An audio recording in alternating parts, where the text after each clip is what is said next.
Dalam 4 tahun terakhir, terjadi 8 kebakaran di kilang minyak milik PT Pertamina. Pemirsa, api yang membakar salah satu kilang minyak milik Pertamina di Balikpapan, Kalimantan Timur telah padam. Sementara itu penyebab kebakaran masih diselidiki. Bukan buang gas, itu kalau buang gas sana. Ya kalau api di sini. Kebakaran melanda salah satu kilang minyak milik PT Pertamina Persero di Balikpapan, Kalimantan Timur. Peristiwa terjadi sekitar pukul 10:30 waktu Indonesia Tengah. Seluruh pekerja pun langsung dievakuasi. Sementara kobaran api terlihat cukup besar dari kejauhan. Setelah 30 menit, api pun berhasil dipadamkan. Kegiatan operasional juga kembali normal. Itu api langsung besar gitu tadi? Api sih pelan-pelan sih tadi ke kecil agak besar. Sudah nggak terlalu besar, udah mati lagi. Ada ledakan atau apa tadi? Nggak ada, nggak terdengar ledakan, cuma api aja sih. Oh iya. Sempat panik nggak Pak di sini tadi? Enggak ya? Iya. Tidak ada korban jiwa dalam peristiwa ini, sementara itu penyebab kebakaran masih diselidiki. Dari Balikpapan, Kalimantan Timur, Mukmin Aziz, iNews melaporkan. Ini bukan sekedar angka, tetapi merupakan peringatan yang cukup serius. Di industri migas, salah satu kesalahan kecil bisa berakibat fatal, yang bisa menyebabkan hilangnya nyawa dan kerusakan lingkungan.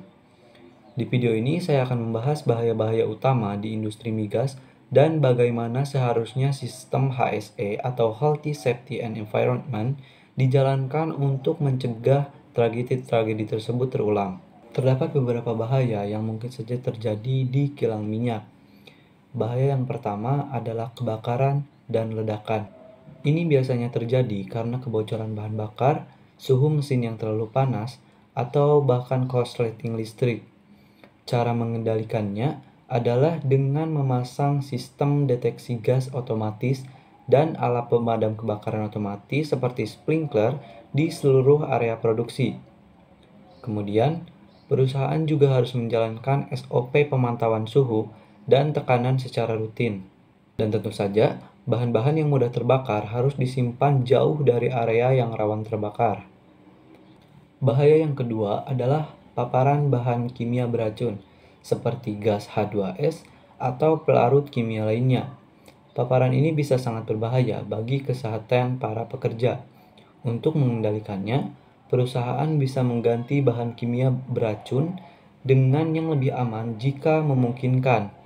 Selain itu, perlu dipasang ventilasi aktif dan sensor kebocoran.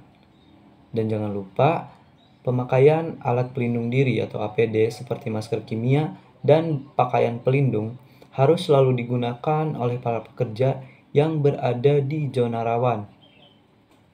Yang ketiga adalah bahaya dari tekanan dan temperatur yang ekstrim. Tangki-tangki penyimpanan bisa saja meledak jika tekanan di dalamnya tidak bisa dikendalikan.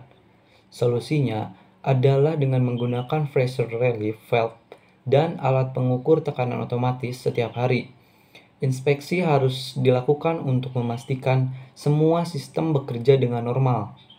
Dan tentu, alat pelindung diri seperti sarung tangan yang tahan panas atau pakaian pelindung harus selalu digunakan oleh teknisi di lapangan pekerjaan. Bahaya keempat adalah kerusakan lingkungan. Tumpahan minyak atau limbah kimia bisa saja mencemari tanah dan air secara permanen. Untuk mengatasinya, perlu digunakan sistem saluran limbah tertutup, tangki ganda untuk mencegah kebocoran, serta SOP yang mengatur cara penanganan jika tumpahan tersebut terjadi. Dan yang tak kalah penting, perlu ada sistem pemantauan otomatis yang bisa mendeteksi kebocoran sejak awal sebelum mencemari lingkungan.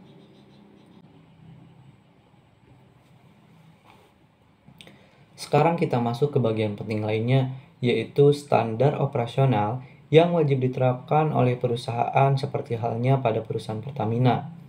Pertama, yaitu ISO 45001-2018. Ini adalah standar internasional untuk sistem manajemen keselamatan dan kesehatan kerja. Standar ini membantu perusahaan untuk mengidentifikasi bahaya, menilai risiko, dan menyusun strategi pencegahan kecelakaan.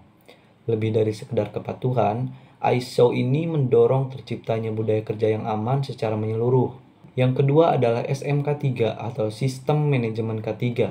Aturan ini tercantum dalam Permenaker nomor 5 tahun 2021 dan wajib diterapkan oleh perusahaan dengan risiko tinggi atau lebih dari 100 pekerja.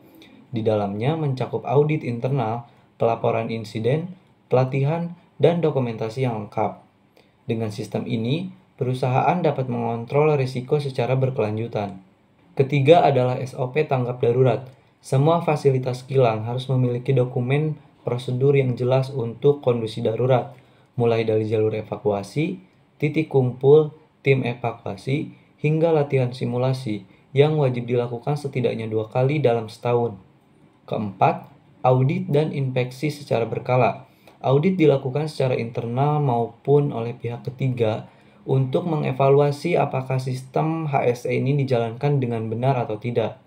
Dari hasil audit, perusahaan wajib membuat rencana perbaikan jika adanya temuan risiko yang belum ditangani. Dan yang terakhir, Safety Stock Authority. Ini adalah hak semua pekerja dari level atas hingga operator lapangan untuk menghentikan pekerjaan jika mereka melihat adanya potensi bahaya. Budaya ini sangat penting karena membuat orang merasa bertanggung jawab terhadap keselamatan kerja, bukan hanya sekedar mengikuti SOP semata, tetapi juga peduli terhadap apa yang terjadi di lapangan. HSE bukan sekedar dokumen atau formalitas. Ini merupakan sebuah fondasi keselamatan kerja dan keberlanjutan lingkungan. Pertamina dan juga semua perusahaan migas lainnya harus menjadikan keselamatan sebagai prioritas, bukan cuma pilihan. Tragedi tidak boleh dianggap biasa saja. Setiap insiden harus jadi pelajaran yang berarti. Mari kita bangun budaya kerja yang aman, proaktif, dan peduli terhadap sesama dan juga alam sekitar. Terima kasih telah menyimak video ini. Semoga kita semua menjadi agen perubahan untuk keselamatan kerja di Indonesia.